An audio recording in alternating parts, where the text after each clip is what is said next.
welcome to Half the Battle. Main character make includes, as we take a look at Storm Shadow in other media, and we're starting with the cartoons. He made his debut in the Sunbow cartoon in the second miniseries, The Revenge of Cobra, and he's just there without an explanation, as was the style at the time. His most memorable moment in that series is him confronting his mortal enemy, the man he has great history with. Snake Eye, Spirit! Yes, of course, Spirit! Well, shamans are historically known to be great enemies to ninjas. Okay, let's address this elephant in the room, shall we? Yes, in the file cards, and especially in the comics, Storm Shadow and Snake Eyes' stories are deeply intertwined, as we'll see. It was the pairing in the comic written by Larry Hama. But guess what? Larry Hama didn't write for the cartoon. And near as I can tell, the cartoon writers didn't see much use for a mute character. So having him and Stormy be enemies would mean Storm Shadow would have to spout exposition whenever they fought. So they just went with an opponent that could talk. Spirit had the whole mysticism thing going on, so maybe that would fit with a mysterious ninja, I don't know. They do allude to having a past together, but that's never elaborated on.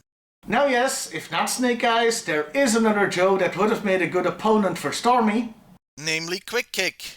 But that was a 1985 figure, and The Revenge of Cobra showcased 1984 and older toys. In later episodes, starting with the Pyramid of Darkness, Quick Kick did become a more frequent adversary to the ninja. Since there wasn't a story arc or character development for Stormy in the cartoon, I can only point out some facts and trivia. He does appear to be the most honorable Cobra and has respect for his opponents. In Cobra Quake, he appears to have his own unit of Cobra ninjas, dressed virtually identical to him. And they never show up again, so I don't know what the deal was there. Maybe they wanted to make the figure an army builder. To me, his most notable and bizarre feat is finding Excalibur. Yes, that Excalibur, the legendary sword.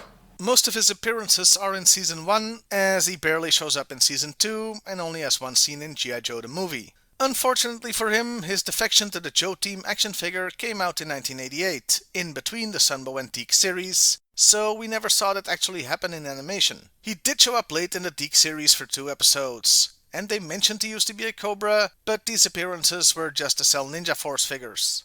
In the Rise of Cobra movie, Storm Shadow seems to be just a hired gun for Cobra, though there is a connection with Snake Eyes there too. It seemed like he died at the end of the movie, but he shows back up in G.I.Joe Retaliation, where it's revealed he was framed for killing his master and was out to find the truth and ends up switching sides. Snake Eyes G.I. Joe Origins is a movie that happened. I hear Storm Shadow is in it. And that's all I've got to say about that. And now it's time to talk about the character in the comics. Oh boy, we're gonna be here a while. He makes his debut in what's arguably the most famous issue of G.I. Joe ever, number 21, the Silent Issue. It's renowned for having no dialogue whatsoever in it. Storm Shadow shows up right at the beginning, as he has just kidnapped Scarlet and has brought her to Cobra Commander. Snake Eyes goes on a rescue mission and inside the castle has his very first confrontation with Stormy. They get away, but in the last 2 panels it's revealed the Ninja and Snake Eyes have the same tattoo, proving there's a link between them. Since this is the silent issue, that's all we learn about Stormy here. He next shows up in issue 23, where his role is revealed to be the commander's bodyguard. And he kinda fails at his job, since that's the issue where the Joes capture him. He rescues the commander in the next issue to make up for that, I guess, though he is captured himself. That capture leads to the Joes learning about the tattoo, and we get Snake Eyes the origin. No, not the movie! Where it's revealed he, Stalker, and Storm Shadow served in Vietnam together. After losing his family, Snake Eyes is invited by Stormy to join his clan and train as a ninja. Stormy does get a bit jealous of how good Snake Eyes is, and all goes to hell when their master is killed, who also happens to be Storm Shadow's uncle. And Storm Shadow ends up being framed for it, so he has to leave. They confront one another in what was then the present day, which ends with him saying he didn't kill his master, but he's after vengeance, so he has to find the real murderer. Oh, and if you're wondering how he escaped after the Joes captured him, he explains that to Cobra Commander later. During that conversation, the commander reveals he knows who killed his master/uncle, and will tell him if he protects him as a bodyguard once again. Though given his track record, I don't think that's such a great idea. And he does foil an assassination attempt. Kind of, as he's ready to cut down a kid who's about to shoot the commander, though both are interrupted by Destro, who reveals the kid is a brainwashed Billy, the commander's son. During Billy's mock trial, Storm Shadow is impressed by the kid's integrity and decides to break him out of prison. They get away, and this is effectively how he leaves Cobra, spending time teaching Billy the ways of the ninja. This goes on for a while, but Billy leaves to confront his past. And we all know how that turned out. Sometime later, Snake Eyes finds out who the real killer of their master was and informs Storm Shadow. It was of course Zartan, so the ninjas go hunting. They don't get him, and that's a good thing because at the time, Ripcord was dressed up as Zartan. Don't ask why, it's a long story and involves a balloon bear. After this debacle, they attempt to escape Cobra Island, but Storm Shadow is shot and killed by the Baroness. The end. Okay, not really, he got better. Mindbender takes his body and intends to use his genetic material to help create Serpentor.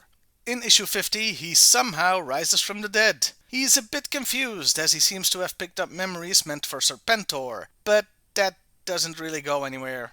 His next move is to talk to Snake Eyes, which means infiltrating the pit, and kicking much ass to prove he's not dead nor an imposter.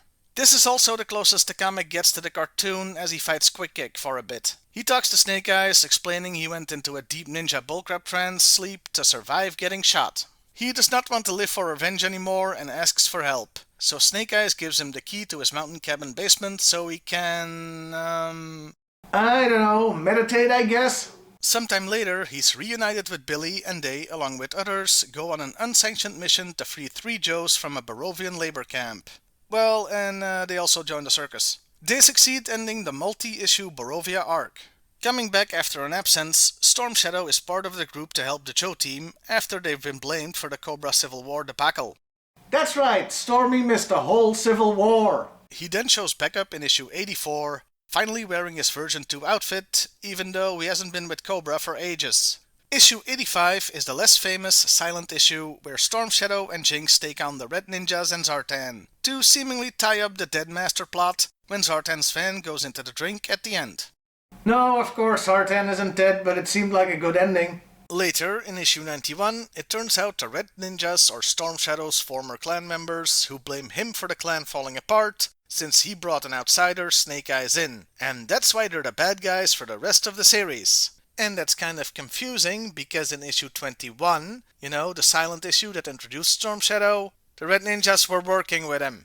In issue 96, Storm Shadow attacks the Cobra Embassy to help rescue Snake Eyes, which I only mention because he kills 3 Vipers that are based on the 3 Stooges, which I find hilarious. In issue 103, he confronts the Jugglers. They're a-hole generals who run things behind the scenes, and he threatens them into giving Snake Eyes a highly dangerous, near-suicide mission. Why? Because his love interest, Scarlet, has been shot in the head and is expected to die, which has left Snakes in somewhat of a funk. For that mission, Stormy puts him in the Arishikaze mindset, which basically turns him into an almost mindless fighting machine. I'm not sure if that was a good idea, but what do I know? Unfortunately, well, not really unfortunately, but for the purpose of this argument, Scarlet recovers and isn't too fond of the whole killing machine suicide mission plan, so she goes after Storm Shadow and she accidentally stabs him in the back. No, I mean that literally. Like a real knife in the back. But hey, the guy survived multiple shots to the chest, so this is just a scratch to him, really. It does mean he missed the Joe massacre, only showing up to help afterwards. And him and Snake Eyes get some payback on the Saw Viper that killed a whole bunch of Joes. In issue 118, the Ninja Force shows up, though he is still in his 1988 outfit here. Strangely, in the next issue, he's in his Ninja Force outfit all of a sudden, and it's never explained. At least I don't think so. I'm skimming the books at this point. I've been doing this review for a long time now. So Ninja Force now happens for a while, but it's not really that interesting Storm Shadow-wise. They fight and kill a whole bunch of red ninjas, so his clan must have been freaking massive the way these red shirts keep dying like, red shirts. It's also revealed that Firefly is now, and has always been, a ninja master connected to the clan.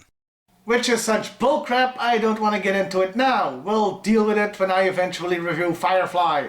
He uses the brainwave scanner to briefly control Stormy and Ninja Force, but they snap out of it pretty quickly.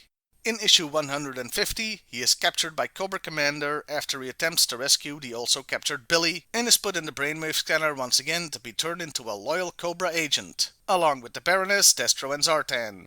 Snake Eyes does try to rescue them, but no, this brainwashing sticks. And yeah, that's how his story ends in the comic. Like the others, he gets a big old reset button back to the beginning of his career with Cobra. And that sucks! Now, Larry Hama has stated that this was not meant to be the end for these characters, and that if the series hadn't been cancelled, they'd be unbrainwashed. But it still sucks that's the way it ended. Yeah, it was undone in future comics, even once written by Larry himself, but that didn't help in 1994. And that was Storm Shadow in the comics. And it's quite a roller coaster ride. From Cobra bodyguard to surrogate father to Joe Team ally, then member, then Ninja Force leader, though let's face it, that was really Snake Eyes, to being brainwashed back to square one. Ah yes, Snake Eyes, you can't talk about Bert without talking about Ernie. Their histories and fates are so intertwined, I could have made this a double feature. It's a shame Stormy didn't get to do more on his own. Still, it was one hell of a character arc and one of the best in the comic book series. And that was main character May, Storm Shadow. Now sure, there's things I didn't talk about, like G.I.Joe Resolute or Renegades or the modern comics, but half the battle has always been more about the classic stuff. In conclusion, some great action figures, especially the very first, a great comic book character, and some very well done file cards. His cartoon character isn't nearly as deep, but there's still some nuance there. Overall, I think we can all agree, Storm Shadow was great. Now go yell at me about all the stuff I forgot to mention in the comments below. Well, I'll see you next time, everybody, and hey, why not like, share, and subscribe if that's your thing.